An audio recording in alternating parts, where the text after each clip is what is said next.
दर्शकबिन नमस्कार। जनता टेलिभिजनको नियमित कार्यक्रम सन्दर्भमा यहाँहरूलाई स्वागत छ। म विकास पौडेल। आज हामीले अतिथिका रूपमा आमन्त्रित गरेका छौँ नेकपा माओवादी केन्द्रका प्रभावशाली नेता डिलाराम आचार्यलाई। आउनुहोस् उहाँलाई स्वागत गरौँ। स्वागत छ सर यहाँलाई। हस्, धन्यवाद। नेकपाबाट विभाजनपछि एमाले एकातिर माओवादी एकातिर भयो, त्यसले माओवादी केन्द्रलाई विशेष गरी फाइदा भएको छ कि घाटा भएको छ? केही समय अगाडि मात्र पनि केन्द्रीय कमिटीको बैठक सम्पन्न भएको छ। यहाँहरूको मूल्याङ्कन कस्तो रह्यो?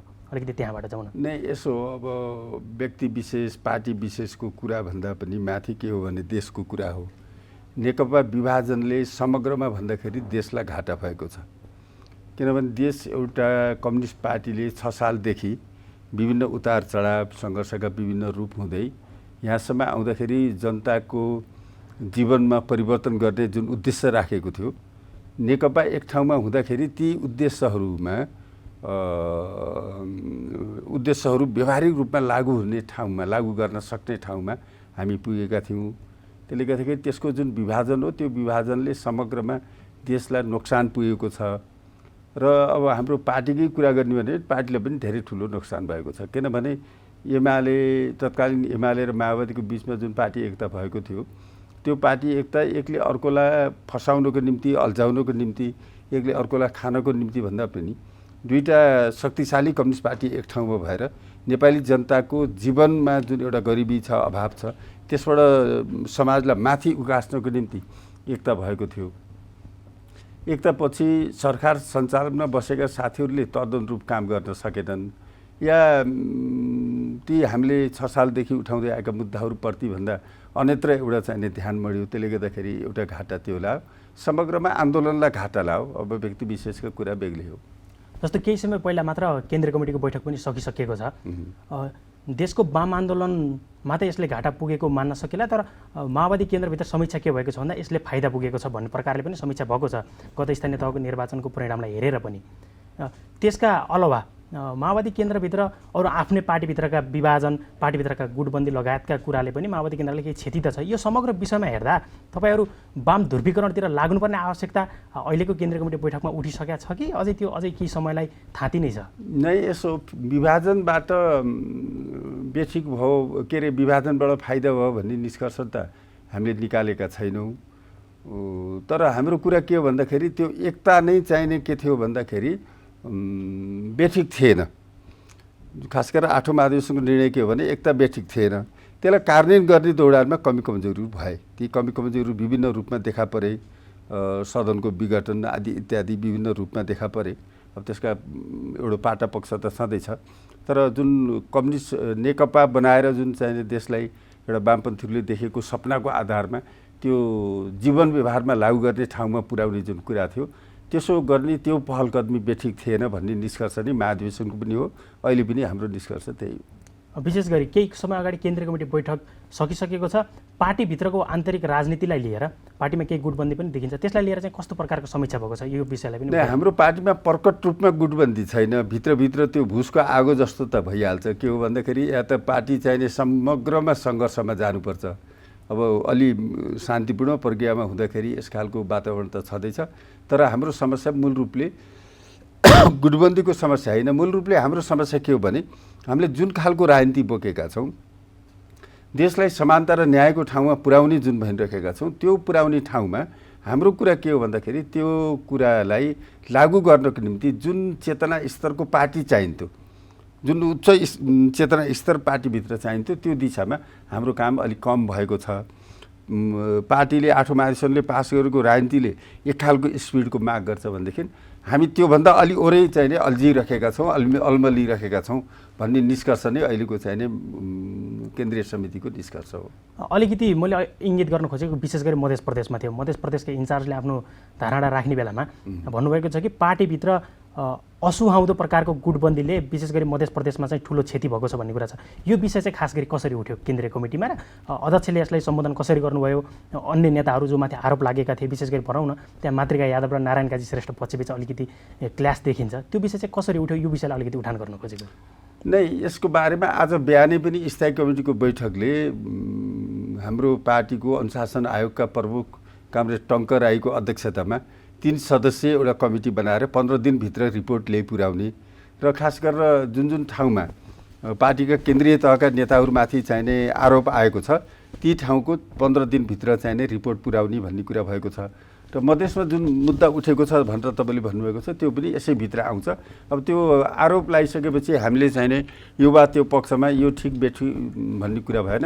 त्यसमा एउटा छानबिन गरेर जे निष्कर्ष आउँछ त्यसको आधारमा हामी अगाडि जाने कुरा हुन्छ। नेकपा माओवादी केन्द्रभित्र 3 दिनसम्म चलेको केन्द्रीय कमिटीले त पदाधिकारी टुङ्गाउला भन्ने अपेक्षा गरेको थियो, तर त्यसले पदाधिकारी पनि टुङ्गाउन सकेन। तर नेतृत्वले फेरि निर्वाचनमा जाने तदारुकता बाटो पनि होइन म सर्वसम्मति गर्छु भनेर महाधिवेशनबाट लामै समयसम्म रोक्नु भएको छ। यसले गर्दा नेतृत्वप्रति पनि एउटा प्रश्न उठिरहेछ, आन्तरिक लोकतन्त्र हस्तक्षेपकै तरिकाले हुन दिएन नेकपा माओवादी केन्द्रभित्र। तपाईँले अनुमान गरेको कुरा पनि एउटा साइड हो, तर के छ भन्दाखेरि केन्द्रीय कमिटीको बैठकको अघिल्लो दिन केन्द्रीय कार्यालयको विस्तारित बैठक भनेर हामी चाहिने अध्यक्ष कमरेड प्रचण्डको घरै बसेका थियौँ झन्डै 7 घन्टा जति। त्यस दिनको बैठकमा सबै कमरेडहरूले, त्यहाँ उपस्थित 23 जना कमरेडहरूले पदाधिकारीको बारेमा आफ्नो धारणा पस्टापस्ती राख्नुभएको थियो। र बाहिर जुन चर्चा भएको छ, एकअर्काको दाबी छ भन्ने कुरा, त्यो छलफलमा आइपुग्दाखेरि मेरो बुझाइ के छ भने सबैले आफ्नो दाबी छोड्नु भएको थियो। छोड्नु भनेको के भन्दाखेरि मलाई बनाउँदाखेरि पनि हुन्छ, म सक्छु गर्न यस्तो पदमा उपाध्यक्ष या महासचिव या अर्को सचिव, मलाई बनाउँदाखेरि पनि हुन्छ, म सक्षम छु गर्न। तर फेरि मलाई नबनाउँदा अर्कोलाई बनाउँदा चाहिने म मान्दिनँ भन्ने कुरा मेरो होइन। मेरो कुरा रेकर्ड होस्, म चाहिने मेरो दाबी छँदैछ, तर फेरि जसलाई बनाउँदाखेरि पनि म पार्टीको हितको निम्ति काम गरेर जान तयार छु भन्ने तहको सहमति हाम्रो 7 घन्टा लामो छलफलपछि निस्केको थियो। र त्यसमा चाहिने हामी करिब टुङ्गाउने ठाउँमा पुगेका थियौँ। र अस्ति पनि अध्यक्षले त्यहाँ नामहरू पढ्दै जाँदाखेरि पनि भन्नुभएको थियो नाम तयार छ, के गरौँ भनेर। तर हामीलाई एउटा जटिलता के पैदा भयो भने सिनियर नेताहरूमाथि नै चुनावमा अन्तर्घात गरेको छ जस्तो तपाईँले अघि नै भन्नुभयो, त्यो चाहिने मुद्दाहरू उठेका छन्, कयौँ साथीहरूको बारेमा भन्ने कुरा चाहिने रिपोर्टहरू आइरहेका छन्। त्यसले गर्दाखेरि यो रिपोर्ट नआइकन कमसेकम यस्तो आरोप प्रत्यारोप यो ठिक होला बेठिक होला, तर आरोप लागेकै बेलामा आरोप लागेका मान्छेहरूलाई चाहिने पदोन्नति गर्ने कुरा राम्रो हुन्न। त्यसमा चाहिँ यति रिपोर्ट आओस्, त्यसपछि हामी चाहिने यसबारेमा निर्णय गरौँला भन्ने कुरा नै हो। आज बिहान पनि हामी बसेका थियौँ स्थायी कमिटीका कमरेडहरू पेरिस डाँडामा। त्यहाँ पनि हाम्रो सल्लाह के हो भने यो जुन हामीले यो छानबिनको निम्ति 3 सदस्यीय कमिटी बनाएका छौँ, यसले 15 दिनभित्र रिपोर्ट दियोस्, रिपोर्ट दिइसकेपछि हामीले यसमा टुङ्गोमा जाउँला भन्ने कुरा नै हो। तर अध्यक्षले 1 हप्ताको समय माग्नु भएको थियो, भन्न खोजेको 1 हप्ताभित्र पनि पदाधिकारी चाहिँ टुङ्गिने भएन। नै यसो यो मुद्दाले थोरै हामीलाई डिस्टर्ब गर्यो के गर्ने भनेर आरोपित मान्छेहरूलाई चाहिने अहिले फेरि पदाधिकारी बनाउने, तपाईँ चाहिने 2 हप्तापछि कारवाही गर्नुपर्ने त्यस्तो नहोला। तर छानबिन गर्दाखेरि त्यहाँ पुग्ने भन्दा पनि पाएको तरिका के हुन्छ भने यस्तो यो चुनावको जुन अन्तर्घातको मुद्दाहरू उठिरहेको छ, यसको किनारा लाग्दा साथ हामी यसमा निर्णयमा पुगौँ भन्ने कुराले रोकेको हो अहिले। तर विशेष गरी नेकपा माओवादी केन्द्रभित्र चाहिँ वर्षमान पुन र जनार्दन शर्माले महासचिवमा दाबी नछोड्दा यो विषय थप पेचिलो बनेको छ। अध्यक्ष कमरेडलाई पनि कसलाई चयन गर्ने भन्ने कुरा रस्साकसीपूर्ण छ। यदि उहाँहरूलाई गर्न सकिँदैन भने थर्ड पर्सनका रूपमा पम्फा भुषाल अथवा अन्य व्यक्तिहरूलाई गर्ने कि भन्ने कुरा छ। यो कुरालाई चाहिँ उहाँहरू दुवैजनाले चाहिने अस्तिको बैठकमा दाबी छोडिसक्नु भएको छ। रेकर्ड होस्, म पनि यसको दावेदार हुँ, मैले लिँदा गर्न सक्छु, तर जल बनाउँदाखेरि पनि मेरो विवाद छैन भन्ने ठाउँमा दुवैजना पुगिसकेपछि त्यसपछि उहाँहरू दुईटा नै चाहिने यसमा रस्साकसी गरिराख्नु भएको छ। मलाई नपाए हुँदै हुन्न, म भत्ताभुङ्गो पार्छु भन्ने तहमा पुग्नु भएको छैन। जल बनाउँदा पनि हुन्छ, तर मलाई बनाउँदा पनि हुन्छ, म पनि एउटा आकाङ्क्षी हुँ, उम्मेदवार हुँ भन्ने तहमा त जसले पनि भन्न पाउने कुरा भयो। त्यसो अस्तिको बैठकपछि यो कुरा क्लियर भएको छ। उहाँहरू 2 जना दावेदार हो, अरू साथीहरू पनि अरू पदको निम्ति दावेदार हो। तर दावेदारी कुन तहको भन्दाखेरि म पनि यसको निम्ति सक्षम हुँ, म सक्छु भन्ने तहको मात्रै हो। अहिले जुन गठबन्धनमा तपाईँहरू हुनुहुन्छ, सत्तामा पनि हुनुहुन्छ, यही गठबन्धनसँगै निर्वाचनमा जाने अवस्था बनेमा तपाईँहरू जसरी नेपालको राजनीतिमा किङ मेकरको रूपमा मात्र चित्रित हुनुभएको छ, त्यो अवस्था परिवर्तन हुने छाँटकाट छ कि छैन भनेर खासमा मैले अलिकति सबैले जान्न खोजेका छन्। यो विषयलाई मैले राख्नु नै मैले के देख्छु भन्दाखेरि अब यसमा हाम्रो अध्यक्ष प्रचण्डले कसरी सोच्नु भएको छ मेरो यसमा छलफल भएको छैन। तर मैले के देख्छु भन्दाखेरि अब यो चाहिने किङ मेकर मात्रै कहिले चाहिने यता लाएर ओलीलाई प्रधानमन्त्री बनाउने, आफूले पाएको 2.5 वर्ष पनि ओलीले नै चलाउनुहोस् भन्ने यो जोगिताल हो नि। नेपालमा कसैले 2.5 वर्षको प्रधानमन्त्रीको हिस्सा पनि एक ठाउँ भाषण गरेर छोडिदिन्छ भन्ने कुरा त यो त चाहिने अहिलेको यो हाम्रो आर्थिक सामाजिक कल्चरमा त एउटा दन्ते कथा जस्तो अपत्यारी जस्तो हामीले किन पत्याउँछौँ भने हामी साथी छौँ, श्रोता हौँ, तपाईँ पनि म पनि।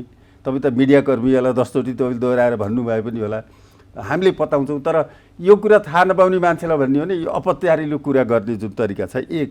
अर्को फेरि काङ्ग्रेससित भोलि मिलेर जाँदाखेरि पनि खालि चाहिने काङ्ग्रेसको प्रधानमन्त्री बनाइदिनको निम्ति माओवादी टाँसिएर जानुपर्छ भन्ने कुरा मेरो छैन। मेरो कुरा के छ भने काङ्ग्रेससित पनि पस्टापस्टी हामीले अब 2 वर्ष हो, 2.5 वर्ष हो, 3 वर्ष हो या 2 वर्ष हो, पहिलो टर्ममा चाहिने हाम्रो प्रधानमन्त्री, हाम्रो नेतृत्व हुनुपर्छ। यो कुरा चुनावभन्दा पहिल्यै चाहिने हामीले टुङ्गाउनुपर्छ र हामीले सचेततापूर्वक फेरि माओवादीले जनताका मुद्दाहरूमा के गर्न खोजेको हो त्यो कुरा चाहिँ हामीले पाउने 2.5 वर्षको पिरियडमा कति सक्छौँ, 25%, 20% कति सक्छौँ ती मुद्दाहरूलाई सम्बोधन गरेर जानुपर्छ। त्यो बाटोबाट जानुपर्छ। खालि किङ मेकर मात्रै होइन, आफै किङ बन्ने दिशामा जानुपर्छ भन्ने मेरो यो व्यक्तिगत धारणा हो, कुनै एउटा पार्टीमा छलफल भएको विषय होइन। त्यसको लागि यदि यही गठबन्धनबाट जानुपर्ने अवस्था आयो भने त्यो किङ मेकर अब किङ बन्नको लागि चाहिँ कति सिटको आवश्यकता पर्ला, कति सिटमा दाबी राख्नु पर्ला? यसले हेर्दा त फेरि तपाईँहरूलाई धेरै सिट देखिने सम्भावना पनि कमै देखिन्छ। गठबन्धनमा अझ अरू दल पनि मिलायो यसो फेरि धेरै सिट भएको मात्रै चाहिँ प्रधानमन्त्री भइरहन्छ भन्ने कुरा त होइन नि। गठबन्धनको कल्चर त के हो भने तपाईँलाई 10 सिटले पुगेन, अर्कोको 10 सिटको सहारा लिनु पर्यो भने पनि निश्चित हिस्सा त 10 सिटवालालाई पनि दिनुपर्छ। त्यसले गर्दा फेरि धेरै काङ्ग्रेसको भन्दा हाम्रो धेरै सिट आए मात्रै हामी प्रधानमन्त्री हुन सक्छौँ या हाम्रो पक्षको प्रधानमन्त्री हुन सक्छ भन्ने कुरा त बिल्कुल होइन। गठबन्धनको कल्चर त के हो भने त्योभन्दा अगाडि पनि त ओलीजीकै धेरै थियो, तर 2.5 वर्षमा त लिखित सहमति भएको हो नि।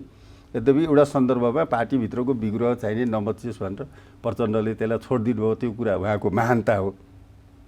तर के हो भन्दाखेरि फेरि साइजको हिसाब गर्ने भने त एमालेकै बेसी थियो नि। यो कुरा त काङ्ग्रेसमा पनि लागु होला नि। फेरि उसको धेरै भएको हुनाले ऊ प्रधानमन्त्री भइरहने, अरू कसैले पाउँदै नपाउने भन्ने कुरा गठबन्धनको कल्चरमा त्यस्तो हुन्न। त्यो गठबन्धनको कल्चरमा प्रधानमन्त्रीको लागि भन्दा बढी निर्वाचन क्षेत्र दिनुपर्ने भन्ने मागले चाहिँ झन् यो गठबन्धनलाई टुङ्गाउने हो कि भन्ने कुरा पनि छ। प्रधानमन्त्री त अलि पछिको कुरा हो, पहिला निर्वाचन क्षेत्रमै कुरा नमिल्ने हो कि त्यो पनि हुनसक्छ। अब फेरि अर्को कुरा के हो भने यसमा चाहिँ 5वटा दल छन् गठबन्धनमा होइन। अब चाहिँ काङ्ग्रेस, एमाले, के अरे काङ्ग्रेस, माओवादी, त्यसपछि एकीकृत समाजवादी, अनि चाहिँ उपेन्द्र यादवजीले नेतृत्व गरेको पार्टी, त्यसपछि राष्ट्रिय जनमोर्चा लगायतका पार्टीहरू छन्। अब एउटा तपाईँले भने जस्तो सिटको चाहिने सङ्ख्यामा सबैले धेरै दाबी गर्दै जाँदाखेरि 165 को ठाउँमा चाहिने 400 पुग्ने ठाउँ पनि जान सक्ला। फेरि हामीले अर्को साइडबाट के हेरौँ भने अब राजनीतिको हामीभन्दा पाको पुस्ता, हामीभन्दा अगाडिको जुन पुस्ता छ त्यो त धेरै पाको छ, धेरै उतार चढावहरू सहेको छ। दाबी गर्ने कुरा मलाई यति नै चाहिन्छ भन्ने कुरा एउटा हो, तर यथार्थमा जाँदाखेरि फेरि आफ्नो शक्ति, गठबन्धनको आवश्यकता, सबैको सहमतिमा जाँदाखेरि एउटा टुङ्गोमा पुग्ला।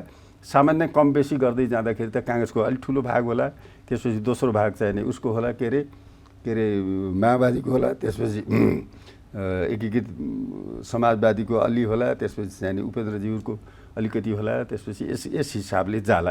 र यसमा चाहिने धेरै मूर्खतापूर्ण माग गरेर बिथोलिन्छ भन्ने मैले देख्दिनँ। अब अलिकति वाम ध्रुवीकरणतिर जाउँ। चीनको विदेश मामिला हेर्ने शीर्ष तहको नेतृत्व अब नेपाल आउँदैछ भन्ने कुरा छ। यसले नेपालमा 2 प्रकारका प्रश्न उब्जाएका छन्। एउटा समाजवादी केन्द्र निर्माणप्रति त्यसको लबिङ हुन्छ अथवा नेकपा एमालेसँगै वाम ध्रुवीकरणमा लैजानका लागि त्यसले प्रयत्न गर्छ भन्ने कुरा उठाछन्। यहाँलाई चाहिँ कसरी लिनुभएको छ त्यो भ्रमण र नेपालमा वाम ध्रुवीकरणको प्रश्नलाई सँगसँगै हेर्दा? हेर्नुहोस्, यो मैले के देख्छु भन्दाखेरि अब केही कमी कमजोरीका बावजुद नेपालको राजनीतिज्ञहरू, राजनीतिक पार्टीहरू धेरै पाका भइसकेका छन्। हाम्रो छिमेकी बङ्गलादेशमा हामीले के देख्छौँ भने त्यहाँको प्रधानमन्त्री र प्रमुख प्रतिपक्षी दलको नेताको बिचमा 5 वर्षमा एकचोटि एउटा मिटिङ पनि हुन्न र बोलचाल पनि हुन्न। एउटाले जित्यो भने त्यसको बाजेको पालाको मुद्दा उठाएर भए पनि अर्कोलाई जेल हाल्ने चलन छ। हाम्रोमा के छ भने असाध्यै कटुता छ, विभाजनहरू छन्, फुटहरू छन्, एकअर्काको विरुद्ध चाहिने विभिन्न खालका अभियानहरू छन्। तर पनि फेरि के छ भने राजनीतिक नेताहरू जति ठुलो कटुताको बिचमा पनि एउटै टेबलमा बसेर चिया खाने, सन्चो बिसन्चो सोध्ने, भोलिको भविष्यको बारेमा छलफल गर्ने ठाउँमा छौँ र एउटा पाको पक्ष छ। भ्रमणको कुरा गर्दाखेरि तपाईँले चीन मात्रै होइन, युरोपतिरका देशहरूको कुरा गर्नुहोस्, अमेरिकाको कुरा गर्नुहोस्, भारतको कुरा गर्नुहोस्, अरू शक्ति राष्ट्रको कुरा गर्नुहोस्। काठमाडौँ यस्तो ठाउँ हेर्नु, यहाँ दृश्य अदृश्य रूपमा 10-8वटा देशका चाहिने कूटनीतिज्ञहरू यहाँ घुमिरहेका हुन्छन्, त्योभन्दा बेसी पनि घुमिरहेका हुन्छन्। र उनीहरूको उद्देश्य के छ भने त्यो स्वाभाविक पनि हो। उनीको उद्देश्य के छ भने आफ्नो चाहिने नीतिअनुसार नेपाललाई कति प्रभाव पार्न सकिन्छ भन्ने कोसिस गर्छन्। त्यो कोसिस चाइनाले पनि गर्छ, भारतले पनि गर्छ, अमेरिकाले पनि गर्छ। तर अन्तिममा फेरि सबैका कुरा सुनेर हामीले निर्णय गर्ने के हो भन्दाखेरि हाम्रो अनुकूलता के छ, हाम्रो देशको अनुकूलता के छ, हाम्रा परिवर्तित मुद्दाहरूको अनुकूलता के छ र हाम्रो नेपाली जनताको हित अनुकूल के छ भन्ने कुरा आधारमा निर्णय गर्ने हो। त्यसले गर्दाखेरि बाह्य रूपमा ठुलै हल्ला भए पनि यस खालका विभिन्न देशका भ्रमणहरूको आफ्नो महत्त्व छ। हामीले पाहुनाहरूलाई स्वागत गर्नुपर्छ। तर उहाँहरूले फेरि आएर तुरुन्तै हामीलाई प्रभाव पारिहाल्नुहुन्छ। उहाँहरूले लट्ठिने दुई चार घन्टा कुरा गर्दा बित्तिकै हामी त्यसमा लट्ठिहाल्छौँ, बहकिहाल्छौँ भन्ने मैले देख्दिनँ। तर समाजवादी केन्द्र निर्माणको बहस कति अगाडिसम्म पुगेको छ? पूर्व माओवादीहरूलाई एक ठाउँमा ल्याउनका लागि समाजवादी केन्द्रले पनि विशेष भूमिका खेल्छ र यसले गर्दा माओवादी केन्द्रलाई पनि आन्दोलनलाई विकसित गर्नलाई सहज हुने देखेर समाजवादी केन्द्र बनाएर नै निर्वाचनमा जाने हो कि भन्ने कुरा उठाएको छ। समाजवादी केन्द्र निर्माण गर्ने भन्दा पनि मैले माओवादी केन्द्रको सन्दर्भमा के देख्छु भन्दा पछिल्लो 1-1.5 महिना यताको चाहिने गतिविधि हेर्दाखेरि माओवादीभित्रको चाहिने एउटा टुटफुट विभाजनको फेज सिद्धिएको हो कि फेरि विभिन्न ठाउँमा कुना काप्चामा भएका माओवादीहरू केन्द्रीकृत हुने चाहिने एउटा अभियान सुरु भएको हो कि माओवादी पङ्क्तिभित्र जुन खालको बहस भइरहेको छ अहिले चाहिने विप्लवजीहरूभित्र जस्तो बहस भइरहेको छ या उहाँहरूसित अलग हुनुभएको धर्मेन्द्र वास्तोला जीहरूले नेतृत्व गरेको पार्टीभित्र जुन खालको बहस भइरहेको छ या के अरे मोहन वैद्यज्यूले नेतृत्व गरेको पार्टीभित्र जुन खालको बहस भइरहेको छ त्यसले के देखिन्छ भने माओवादीहरू चाहिँ केन्द्रीकृत हुने अभियानतिर सबैलाई एउटा रियलाइज के भने हामी विभाजित भएर एकले अर्कोलाई गद्दार देखेर खतमै देखेर होइन कि आखिर एक ठाउँमा भएर मात्रै केही गर्न सकिन्छ भन्ने चेत पलाए जस्तो एउटा देखिन्छ। त्योभन्दा बाहिर अब यता समाजवादी एकीकृत समाजवादी पार्टीभित्र यता उता मोहनजीले नेतृत्व गरेको नेकपा मसालभित्र पनि के देखिन्छ भन्दाखेरि अब यता तत्कालीन राजनीतिक चाहिने उद्देश्यको निम्ति काङ्ग्रेससित या अरू किसिमसित मिल्ने कुरा एउटा हो, तर वामपन्थीहरूको बिचमा फेरि एउटा बलियो समझदारी बनाएर जानुपर्छ देशको दीर्घकालीन भविष्यको निम्ति भन्ने एउटा समझदारी फेरि सबैतिर विकसित भएको छ। त्यसले गर्दाखेरि एउटा समाजवादी केन्द्र बन्ला या नबने पनि उच्च प्रकारको समझदारी बनाएर वाम पार्टीहरू अगाडि बढ्लान् भन्ने कुरामा आशा गर्न सकिन्छ। भन्न खोजेको अबको निर्वाचनमा यही गठबन्धन काङ्ग्रेस सहितको गठबन्धनभन्दा बढी वाम ध्रुवीकरणमा बढी तपाईँहरूको चाख हो भनेर बुझ्नु। यसमा दुईटा हुन्छ होला। काङ्ग्रेससितको गठबन्धन त कायम नै रहन्छ। अब त्यो घोषित रूपले अहिले चाहिने तलमाथि हुने मैले देख्दिनँ। प्रयत्नहरू त विभिन्न किसिमले हुन्छन्। हामी भित्रैबाट पनि वाम मिल्ने भन्ने हुन्छ, अरू पार्टीभित्र पनि हुन्छ, साथीहरू बसिरहेका छन्, छलफल गरेका छन्। फेरि एउटा सौहार्दतापूर्ण वातावरण पनि छ नेपालमा राजनीतिमा बङ्गलादेशको तुलनामा या त्यही इन्डियाकै तुलनामा। तपाईँले हेर्नुहुन्छ अब चाहिने के अरे त्यहाँको चाहिने प्रमुख प्रतिपक्षी काङ्ग्रेस र चाहिने बिजेपीका नेताहरू मिडियामा आएर कसरी जुझिराखेका हुन्छन् र उनीहरूको सौहार्दपूर्ण एउटा वातावरण एउटा मिटिङ भएको कुरा पनि बाहिर आउन त्यसको तुलनामा हामी पाएका छौँ। तर अहिले चाहिने एकातिर समाजवादी केन्द्र या वामपन्थीहरूको एउटा उच्च प्रकारको समझदारी के भनेको भन्दाखेरि यो जुन गठबन्धनमा र गठबन्धन वरिपरि भएका जुन दलहरू छन् उनको बिचमा एउटा चाहिने उच्च प्रकारको समझदारी, त्यसको सँगसँगै काङ्ग्रेससित पनि चुनावी गठबन्धन गरेर जाने पनि हुनसक्छ। हामी करिब अन्तिममा छौँ। मैले अन्तिममा एउटा प्रश्न राख्न खोजेँ विशेष गरी यो मुद्दाहरूको। जस्तो तपाईँहरू सङ्घीयता, धर्मनिरपेक्षता, पूर्ण समानुपातिक प्रत्यक्ष कार्यकारी, महिला सहभागिता जस्ता विषय उठाउनुभयो। त्यसमा तपाईँहरूले गरेको योगदान पनि नेपाली राजनीतिमा छँदैछ। यद्यपि जब सरकारमा आउनुभयो सङ्घीयतामा सशर्त अनुदानहरू बढी पठाउने, स्थानीय तहलाई बढी अधिकार दिन कम खोज्ने जस्ता कुराहरू देखिन्छन्। त्यसै गरी निर्वाचनमा महिलाको सहभागिता, महिलाहरूलाई उम्मेदवारी दिने सवालमा पनि गठबन्धनको संस्कारले झन् पोहोरको स्थानीय तहको निर्वाचनमा भन्दा अहिलेको स्थानीय तहको निर्वाचनमा कम देखियो। यसले गर्दा त तपाईँहरू आफ्ना मुद्दाहरूप्रति पनि प्रतिबद्ध नभएको देखिन्छ एक प्रकारले। अर्को प्रकारले हेर्दा फेरि तपाईँहरूले भनेका मुद्दाहरू कतिपय मुद्दाहरू लागू पनि गर्न सक्नु भएको छैन। जस्तो पूर्ण समानुपातिको मुद्दा लागू हुन सकेका छैन, प्रत्यक्ष कार्यकारीको मुद्दा लागू हुन सकेका छैन। यसले गर्दा नेपाली राजनीतिमा फेरि स्वतन्त्र समुदायहरूको पनि उदय भइरहेको छ, स्वतन्त्र पार्टीहरूको पनि उदय भइरहेको छ। तपाईँहरूको यो समाजवादको नारालाई मात्र विश्वास गरेर अब जनताहरू बस्लान् जस्तो चाहिँ देखिँदैन। अब तपाईँहरू नेपाली राजनीतिमा रहिरहने आधार चाहिँ के हो? ठ्याक्कै यसमा अन्तिममा हामी करिब अन्तिममा छौँ। नै यसो अब हामी दुईटा पाटोबाट जानुपर्छ। एउटा सत्ता सञ्चालनमा वडादेखि चाहिने केन्द्रसम्म काम गर्ने साथीहरूले पनि पूर्ण रूपले जनताप्रति जवाबदेही भएर काम गर्नुपर्ने हुन्छ। मैले तपाईँलाई के भनौँ भने एउटा कम्युनिस्टको रूपमा सत्तामा जाँदै गर्दाखेरि त्यहाँ पनि ठुलो सङ्घर्ष हुन्छ। सत्ता जो पुरानो बनावटमा छ उसले नयाँ आउने चाहिने नेतृत्वलाई पनि आफ्नो अनुकूल बनाउन चाहन्छ। र फेरि तपाईँ एउटा चाहिने परिवर्तनकारी हो, जनपक्षी हो, जनताको हितको निम्ति लड्ने मान्छे हो भनेदेखि के हो भन्दाखेरि तपाईँले त्यहाँ गएर त्यो सत्ताको स्वरूपलाई फेर्न पर्ने हुन्छ। त्यो फेर्न पर्ने दुइटैले फेर्न चाहन्छन्। नेतृत्वलाई सत्ताले फेर्न चाहन्छ, सत्तालाई नेतृत्वले फेर्न चाहन्छ।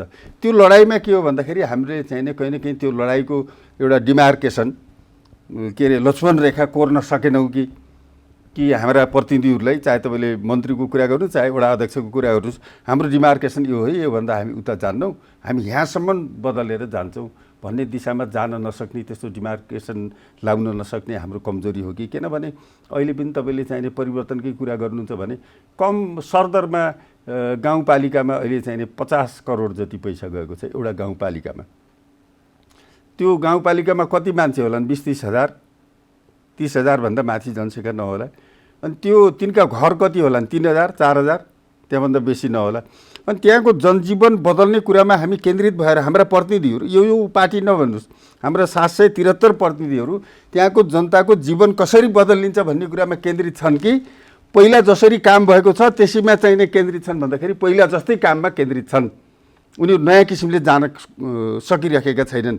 नसक्ने कुरा एउटा हो, नखोज्ने कुरा अर्को हो। नखोज्ने भनेको के हो भने तपाईँ सत्तामा जानुभयो, ठुल्ठुला क्रान्तिका परिवर्तनका भन्दा बित्तिकै हामीले कम्युनिस्टलाई मात्रै बुझ्छौँ, होइन, काङ्ग्रेसको पनि ठुलो परिवर्तनको कुरा गरेर तपाईँ त्यहाँ जानुभयो, तर सत्ताले तपाईँलाई आफू जस्तै बनाइदियो। तपाईँ पनि कमिसनको खेलमा लाग्नुभयो। तपाईँ लाग्नु भएन, तपाईँ चोखो हुनुहुन्छ भनेदेखि तपाईँको नाममा अर्कोले खान त खायो जनताको सम्पत्ति। त्यसले गर्दाखेरि यो साइडमा हामीले एउटा डिमार्केसन लक्ष्मण रेखा कोरेर नै हाम्रा प्रतिनिधिहरूको योभन्दा बेसी चाहिने हामी झुक्दिनौँ, आवश्यक पर्दा हामी छोड्छौँ भन्ने तहमा जानुपर्छ। एक अर्को तपाईँले उठाएको कुरा जनतामा कसरी जाने भन्ने कुरामा के छ भन्दाखेरि हामीले एउटा बाटो छोडिरहेका छौँ। हाम्रो नारा के हो भने सडक, सदन र सरकार, यो 3टा मोर्चा हुन् कम्युनिस्ट पार्टीले अहिले चाहिने जुझ्ने मोर्चा। तर मैले के देख्छु सिधासिधी तपाईँले एकदम फ्रेङ्कली भन्दाखेरि मैले के देख्छु भन्दाखेरि अब बालेनले कसरी काम गरे त्यो उनको कुरा हो। अहिले उनको बारेमा आलोचना गर्ने बेला भएको छैन। 100 दिनसम्म त्यो हनीमुन पिरियड भन्छ, त्यसलाई चाहिने नगर्ने भन्छन्। तर मैले एउटा कुरा भनिहालौँ, बाटोमा मकै पोलेर बस्ने मान्छेहरूलाई उहाँले लखेट्नुभयो। काठमाडौँ सफा सुग्घर हुनुपर्छ, त्यो कुरा ठिक छ, तर त्यसको अर्थ तपाईँ चाहिने नाकामा पुलिस राखेर मैला कपडा लाएका मान्छेहरूलाई काठमाडौँ छिर्न दिन भएन नि। यदि यहाँ बाटोमा मकै पोल्न नपाइने, भारी बोकेर हिँड्न नपाइने, बाटोमा चावडा चाहिने मोजा राखेर चाहिने 50 रुपियाँ कमाउन नपाइने हो भनेदेखि त यो काठमाडौँ त सुकिला मुकिला मात्रै बस्ने ठाउँ हो भनेर जानु पऱ्यो। त्यो कुरा पनि उहाँले जान्ने कुरा, हामी त्यसमा धेरै जान्नु। तर हामी एज ए कम्युनिस्ट पार्टीको रूपमा के हुनु पर्थ्यो भने मकै पोल्ने मान्छेहरूलाई जुन लखेटे बालेन शाहले, हामीले तिनलाई लिएर जुलुस गर्नु पर्थ्यो बालेन शाहको विरुद्ध। बालेन शाह होस् कि माओवादीको चाहिने तपाईँले भरतपुरको चाहिने रेणु होस्, जोसुकै भए पनि तपाईँ चाहिने सफा सुग्घरको नाममा उत्पीडित जनताको देश होइन भनेर चाहिने त्यहाँबाट लडाइँ सुरु गर्नु पर्थ्यो। त्यो मोर्चा हाम्रो टुटिरहेको छ, सडकको मोर्चा हामी छोडिरहेका छौँ। त्यसमा जनताका दिनानुदिनका मुद्दालाई लिएर हामी चाहिने सडकबाट आन्दोलन निरन्तर जारी राख्नुपर्छ। एक र यो आन्दोलन खालि हाम्रा विरोधीहरूले जितेको ठाउँमा मात्रै होइन, हाम्रैले जितेको ठाउँमा पनि आन्दोलन जारी राख्नुपर्छ। 2, यो आन्दोलन खालि चाहिने विरोध जनाउने तहसम्म मात्रै होइन, हाम्रैले जितेको ठाउँमा पनि एकातिर पार्टीले हाम्रा प्रतिनिधिहरूले बदमासी गरेको ठहर हुन्छ भने त्यसलाई कारबाही गर्ने, निष्कासन गर्ने, फिर्ता बोलाउने, र विरोधीहरूले त्यस्तो गर्छ भनेदेखि तिनलाई चाहिने आवश्यक भौतिक कारबाही भनेको मान्छे मारि नहाल्ने, कमसेकम अलिकति जुत्ताका माला अलिकति कालो मोसोबाट सुशोभित पार्ने तहसम्मको जुझारु जनसङ्घर्ष लिएर उठ्न सकेनौँ भनेदेखि जनताका मुद्दा तपाईँले भने जस्तै तपाईँले जुन अघि उठाउनु भयो ती मुद्दा हामीले हिजो उठायौँ, आज ती मुद्दा ओझेलमा पर्दै गएर तिनलाई चाहिने सशक्त रूपले नउठाइकन हामीले जनताको मन जित्न पनि सक्दिनौँ। मन जित्ने कुरा मात्रै होइन, जनताका समस्याहरूको हल गर्न पनि सक्दिनौँ। जस्तो अघि सङ्घीयताको प्रश्नमा यहाँले भन्नुभयो हामीले गाउँमा बजेट बढी पठाएका छौँ, पुरानै मोडलमा भन्दा भिन्न काम गरेका छौँ भन्नुभयो। तर त्यो त सङ्घीयतालाई आत्मसात गरेको संविधानभित्र रहेका पार्टीहरू सबैले योभन्दा अगाडि नेकपा एमाले पनि स्थानीय तहमा बजेट त पठाएकै थियो। तर सङ्घीयताको हाम्रै कारणले गर्दा आयो भन्ने हो भने त्यसमा पठाइएको अझ वस्तुगत रूपमा अध्ययन गर्ने हो भने त्यहाँ सशर्त अनुदानको कुरा आउँछ। सशर्त अनुदानमा त तपाईँहरूले बढी जोड दिनु पर्थ्यो नि, स्थानीय तहलाई कुनै शर्त नराखिकन अनुदान दिनुमा। त्यसमा चाहिँ तपाईँहरूले पनि तदारुकता देखाउनु भएन। बाहिरभन्दा चाहिँ सङ्घीयताको पहरेदारी हामी भयौँ भन्नुभयो, तर जहाँ गर्नुपर्ने हो त्यो ठाउँमा चाहिँ तपाईँहरू चुकिरहनु भयो भन्ने प्रश्न। सङ्घीयताको पक्ष विपक्षमा अहिले पनि देशमा बहस छ र हामीले पनि त्यसमा धेरै ठुलो बहस तर्क वितर्क गर्न सक्छौँ। तर मैले के देख्छु भने सङ्घीयता निर्माण गऱ्यौँ, सङ्घीय सरकारहरू निर्माण भए, मुख्यमन्त्रीहरू सामान्य हेरफेरसहित चलिरहेको छ सङ्घीय सरकार। त्यहाँ एउटा के बोध गराउन सकिएन, जस्तो एउटा बिचको सरकारलाई हामीले के बोध गराउन सकेनौँ भन्दाखेरि अब हामी यहाँ खालि एउटा भत्ता सत्ता यताउति गर्न आएका होइनौँ, देशमा एउटा नयाँ प्रयोग भएको छ, यो नयाँ प्रयोगमा हामीले आफ्नो श्रेष्ठता कायम गर्नुपर्छ भनेर सङ्घीय प्रदेशहरूको बिचमै एउटा प्रतिस्पर्धा भएर व्यापक रूपले बजेटहरूको खर्च गर्ने, तल भएका बजेट खर्चको अनुगमन गर्ने, भ्रष्टाचारलाई नियन्त्रण गर्ने दिशामा हामी जान सकेनौँ। हामी कहीँ न कहीँ मैले अघि भने जस्तै राज्यको इकाइको रूपमा चाहिँ हामीलाई जुन राज्यको इकाइ निर्माण भयो नयाँ, त्यसले पनि पुरानो तरिकाले हामीलाई प्रशिक्षित गर्यो र जनतामा आशा जगाउने गरी, उत्साह जगाउने गरी बिल्कुल काम हुन सकेन। त्यसले गर्दाखेरि तपाईँले उठाएको साइडका प्रश्नहरूको चाहिँ प्रश्नहरूले ठाउँ पाएका छन् प्रशस्त रूपमा।